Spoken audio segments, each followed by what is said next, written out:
Hello friend, welcome to back my YouTube channel. आप सभी का इरशादी शक्ति चैनल में स्वागत है। आप सब कैसे हैं? तो दीदी हमारी आई हैं यहाँ पर क्या काटते हैं? साग काटने आई हैं। हम आपको बैक कैमरा से दिखाते हैं।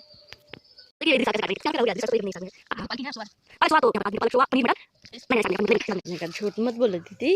ये देखिए यहाँ पर कितने सामान हैं। हमारे तो सारे हैं। साग काट रही है, देख लीजिए आप लोग। बथुआ कितना सारा है। ये तो हमारे खेत से आया तो खरीद ये वाला जो गाढ़ा हरा है बथुआ है, ये वाला पालकी है। और देखिए हम कैसे काट दें। कुछ ऐसे उठाते हैं हाथों से। घर उठाएंगे और काटेंगे। ऐसे फोड़ लेते हैं क्योंकि एकदम साफ है। लोग इसको खा सकते हैं। ये खाने से बहुत अच्छा रहता है, बहुत अच्छा है, साफ होता है इसका।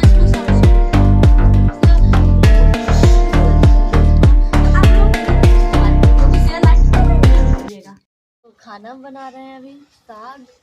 ये क्या है, आलू उबाल रहे हैं, चावल बन चुका है। हम लोगों को खाना है तो कमेंट में जरूर बताइए। आटा दीदी सान कर गई है कहीं, तो बताइए अब लोगों को खाना है तो कमेंट में जरूर बताइएगा।